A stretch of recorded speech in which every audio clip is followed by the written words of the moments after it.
sebuah berkah semesta yang sangat luar biasa. Tanah air yang subur, tanah air yang sangat indah, dengan ragam budaya yang beraneka, memiliki begitu banyak suku, dengan pulau-pulau yang tersebar ribuan. Dan kita ini adalah negara besar. Kita tidak akan bisa menikmati proses menempa diri seperti yang kita rasakan sebuah kebebasan hari ini kalau kita tidak memiliki kemerdekaan. Kita bisa menjalankan keyakinan agama kita dengan penuh. Karena agama memang bersifat individual. Kita mau melaksanakan ritual berapa banyak pun secara individual, tidak ada yang melarang. Kesempatan untuk menempa diri yang dimiliki sekarang oleh kita sangat luar biasa. Dan kalau kita belajar pada negara-negara lain yang tidak memiliki kemerdekaan seperti kita, baru kita merasakan betapa luar biasanya kebebasan yang kita miliki saat ini. Oleh karena itu selayaknya kita mengingat kembali jasa-jasa para leluhur kita. Orang-orang yang dengan sukarela, dengan penuh keikhlasan, mempertahankan negara kesatuan Republik Indonesia ini dari segala rintangan dan ancaman. Sehingga hari ini kita bisa menikmati sebuah keadaan yang penuh dengan kedamaian. Dan semoga kita bisa memelihara amanah yang dititipkan para leluhur kita kepada kita. Karena tanah air ini bukanlah warisan buat kita, tapi tanah air ini adalah titipan buat anak cucu kita, bukan warisan. Oleh karena itu mari kita awali kajian di pagi yang penuh berkah ini seraya memanjatkan doa. Semoga para leluhur kita, para pahlawan yang telah gugur mendahului kita, berada dalam lingkaran cahayanya yang maha agung. Tenang, tentram, damai, bahagia, suci, bersih, indah, mulia. Fil barakati umul Quran.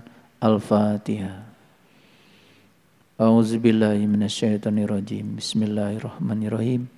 Alhamdulillahi rabbil alamin. Ar-Rahmanirrahim. Maliki yaumiddin. Iyyaka na'budu wa iyyaka nasta'in. Ihdinas siratal mustaqim. Siratal ladzina an'amta 'alaihim ghairil maghdubi 'alaihim waladdallin. Amin. Bangsa kita ini dibangun bukan oleh sekelompok orang. Tetapi bangsa ini dibangun secara bersama-sama oleh semua unsur, semua suku, semua keyakinan bahkan. Jadi sungguh sangat sombong kalau kita mengklaim seakan-akan bangsa ini lahir karena sekelompok orang tertentu. Tadi pagi saya berkesempatan untuk mendengarkan sebuah pidato yang luar biasa dari seorang anak muda yang bernama Cinta Laura, mewakili generasi milenial, berpidato di hadapan Menteri Agama Republik Indonesia dan seluruh pejabat lainnya. Dan beliau berpidato tentang moderasi beragama. Itu pidato yang sangat keren itu.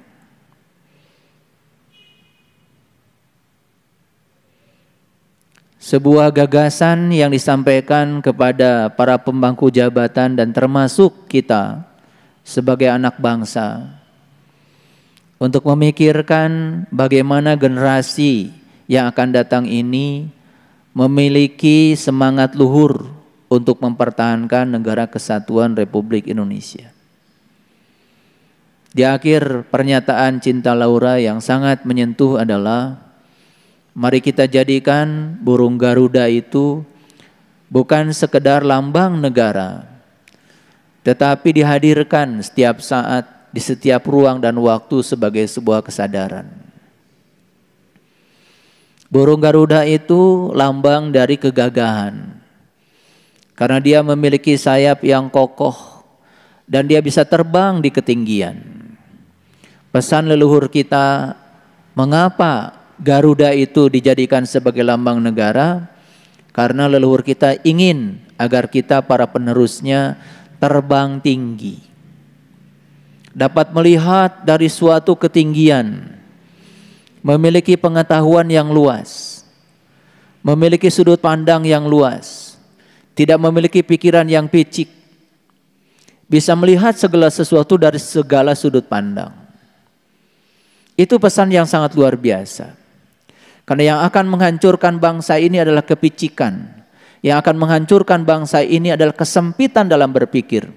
Yang akan menghancurkan bangsa ini adalah ego-ego kelompok, ego-ego pribadi yang dipaksakan pada orang lain.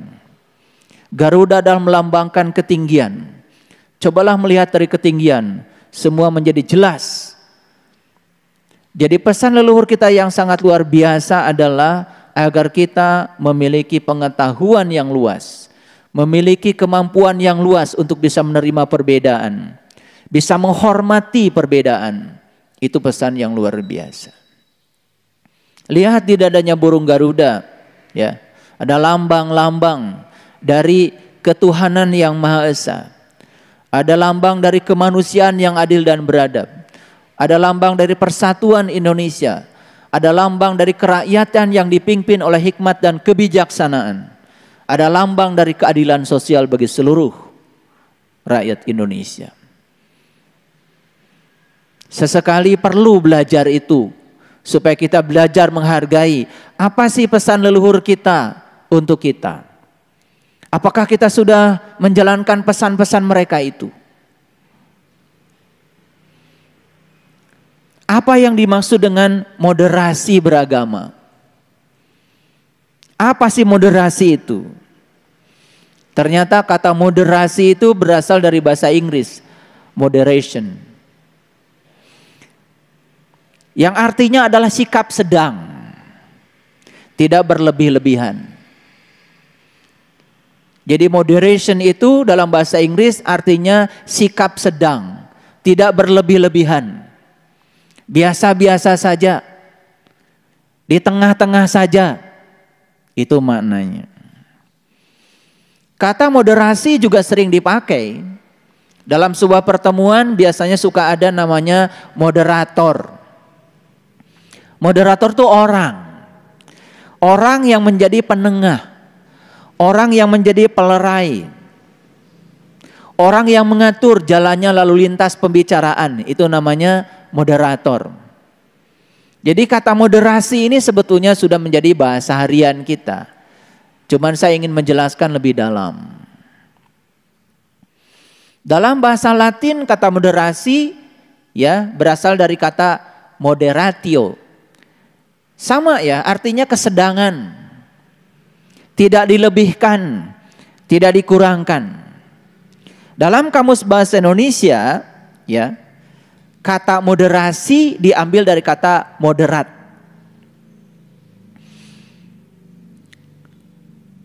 Apa artinya moderat? Moderat itu artinya menghindarkan diri dari kekerasan.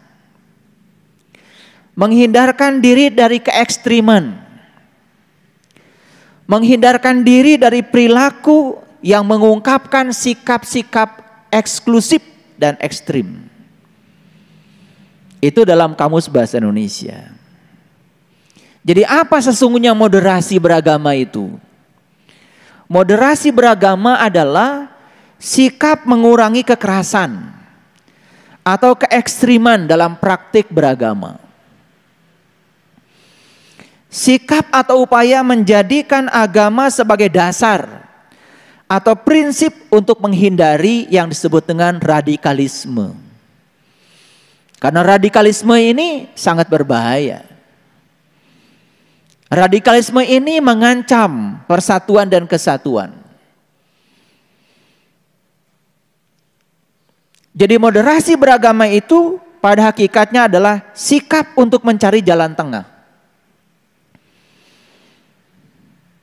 Sikap untuk mencari jalan tengah yang menyatukan, yang membersamakan semua elemen dalam kehidupan bermasyarakat.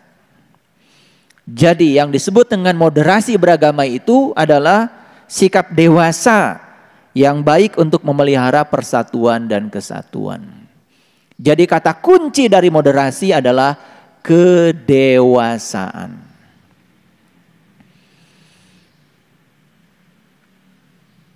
Itu kata kuncinya. Sekarang pertanyaannya, bagaimana kita bisa mencapai kedewasaan dalam beragama? Sepanjang kita beragama hanya berputar-putar di kulitnya saja, sepanjang hanya berputar-putar di kedangkalan beragama, sepanjang itu yang terjadi adalah sikap merasa paling benar, lalu mulai meremehkan orang lain yang berbeda dengan kita, sehingga kemampuan untuk bisa menerima dan menghargai perbedaan lenyap dari diri kita.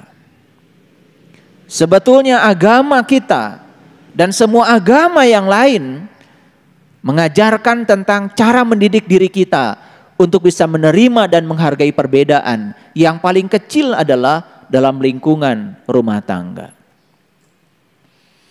Dua manusia yang berbeda, jenis kelaminnya berbeda, dibesarkan di lingkungan yang berbeda, mendapatkan pendidikan yang berbeda, bahkan mungkin sukunya juga berbeda, disatukan dalam satu bangunan yang bernama rumah tangga.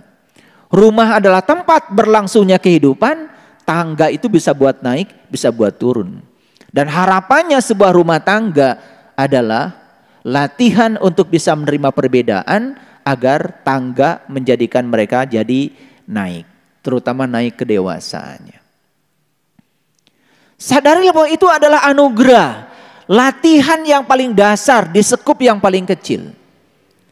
Maka siapa yang sukses bisa menerima dan menghargai perbedaan di sekup yang kecil itu, lihat dia ketika dia keluar dari rumah, dia pun punya kemampuan menerima dan menghargai perbedaan. Dan siapapun yang menolak, tidak bisa menerima dan menghargai perbedaan di skup yang kecil itu, bahkan memaksakan persamaan, yang terjadi bukan sekedar rumah tangga menjadi amburadul. Di luar itu, dia pun tidak siap untuk bisa menerima dan menghargai perbedaan. Jadi saya sangat bangga ada wakil dari anak muda yang berbicara tentang konsep moderasi beragama. Ini keren sekali. Dan konsep moderasi beragama ini sesungguhnya warisan para leluhur kita, bukan sesuatu yang baru hari ini. Stop sistem pendidikan yang menjadikan anak-anak kita sebagai robot. Stop sistem pendidikan yang mendoktrinasi anak-anak kita dengan cara membabi buta, tanpa mengembangkan keterampilan berpikir kritisnya, berpikir kreatifnya, tidak mengembangkan komunikasi, tidak mengembangkan kolaborasi, bahkan tidak mengembangkan compassion, rasa belas kasih. Mari kita didik anak kita untuk memiliki sikap toleransi, karena mereka, anak-anak kita itu adalah tamu-tamu agung yang diutus oleh Tuhan ke semesta ini untuk menyampaikan cinta kasih Tuhan. Maka intisari dari semua agama adalah satu, yaitu kasih. Intisari dari semua agama cuma satu, yaitu cinta. Intisari dari semua agama cuma satu, kasih sayang. Kita tidak bisa mengukur kebaikan seseorang dengan berapa sering dia pergi ke tempat-tempat ibadah. Karena pergi ke tempat ibadah bukanlah tujuan. Itu baru cara untuk mencapai tujuan. Itu baru instrumen. Mengukur kebaikan seseorang yang paling dasar adalah lihat cara dia memperlakukan orang lain. Itu cara yang paling sederhana mengukur kebaikan seseorang. Lihat cara dia memperlakukan orang lain.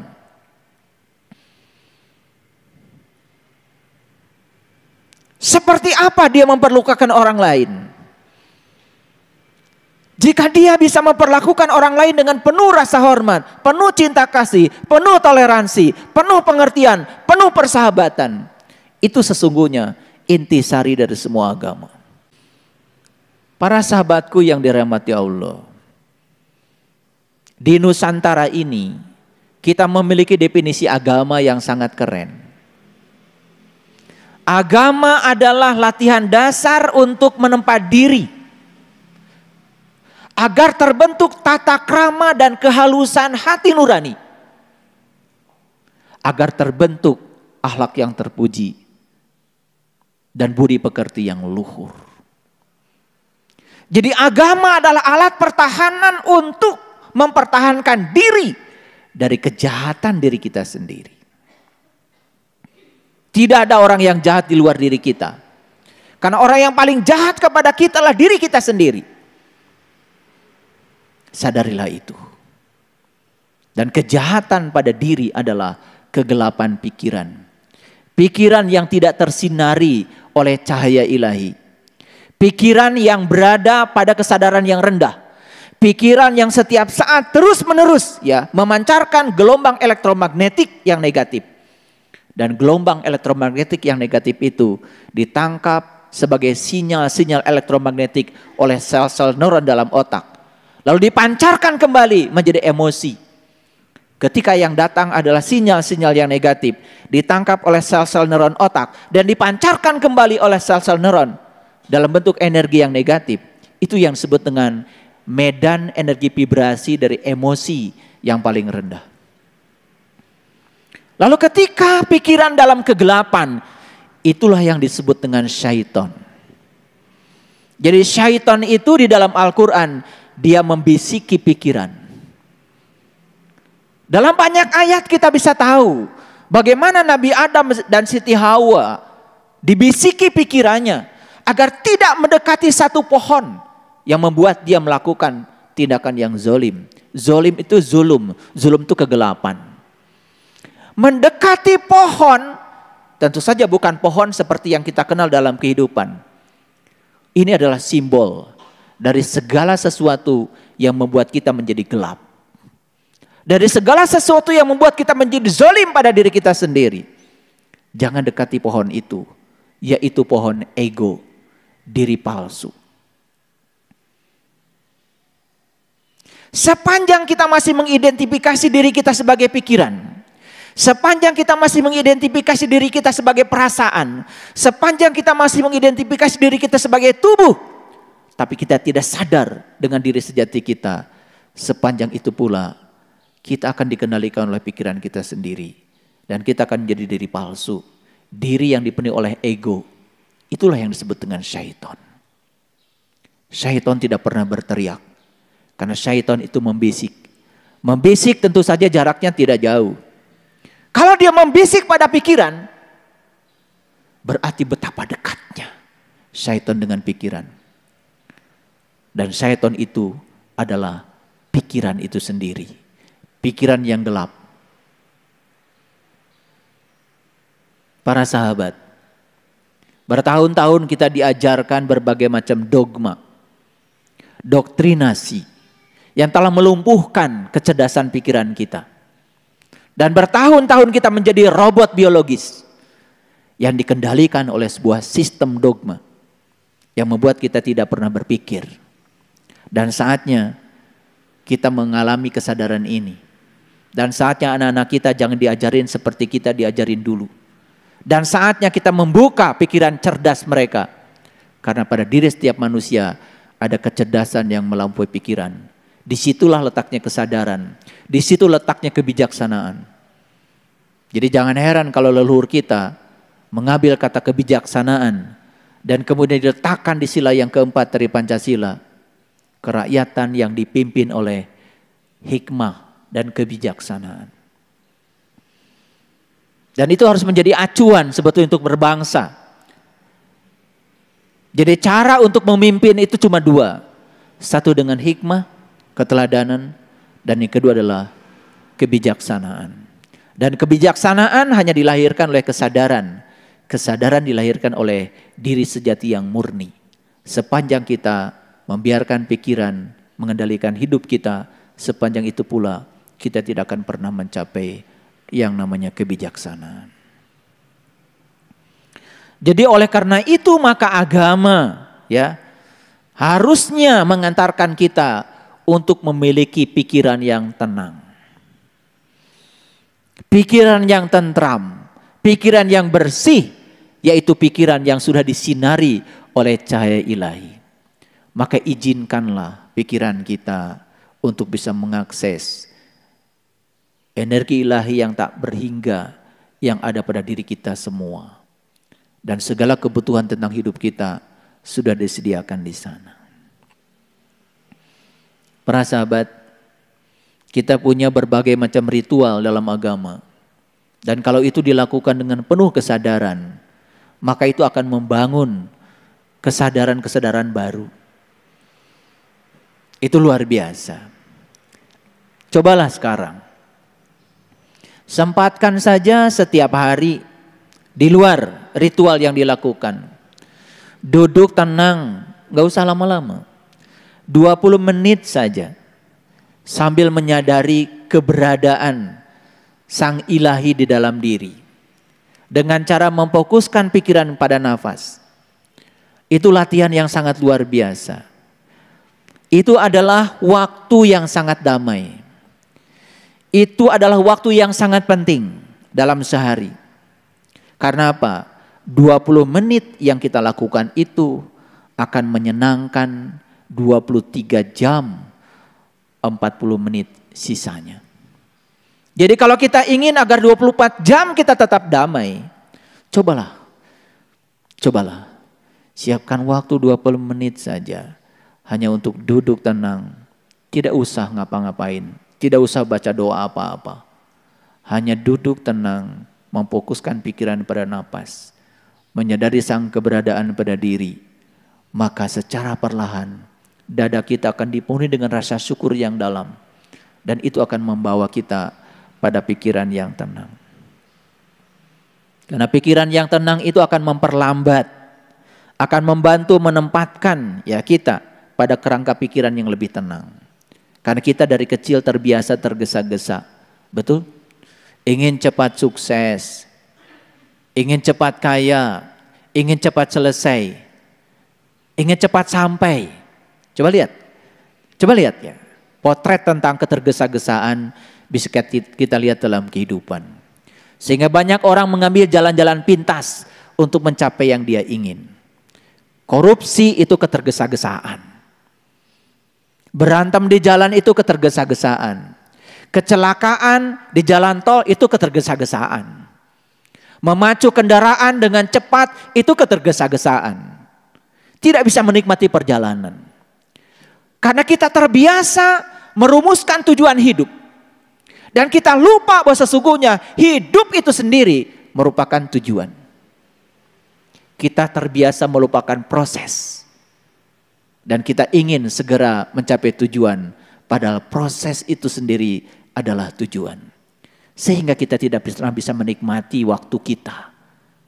Cobalah. Dengan pikiran yang tenang semua akan diperlambat. Maka bukan sekedar diperlambat. Kita dapat membantu menempatkan pada kerangka pikiran yang lebih tenang. Dan pikiran yang tenang itu luar biasa. Kenapa?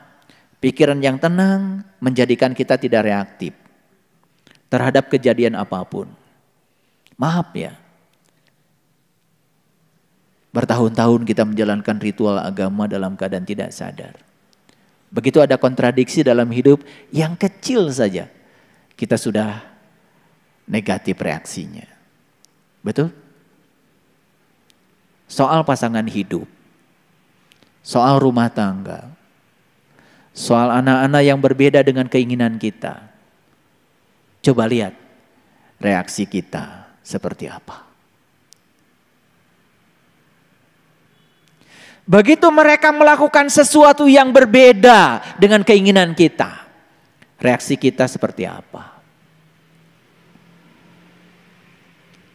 Oleh karena itu sudah saatnya kita membalik. Maaf ya, selama ini kita punya pedoman bahwa anak harus berbakti pada orang tua. Keliru. Orang tua yang harus berbakti kepada anak. Gimana kalau anak kita mengatakan, siapa yang menghendaki saya lahir ke dunia? Bukan saya kata anak kita. Yang menghendaki saya lahir ke dunia adalah ayah dan ibu. Gimana kalau kita dibalikkan seperti itu? Ayah dan ibu yang menghendaki saya lahir ke dunia. Dan setelah saya lahir ke dunia, saya harus berbakti. Pikiran-pikiran lama harus dihapus. Saatnya orang tua berbakti pada anak. Saatnya orang tua menghormati anak. Jangan lupa, anak-anak kita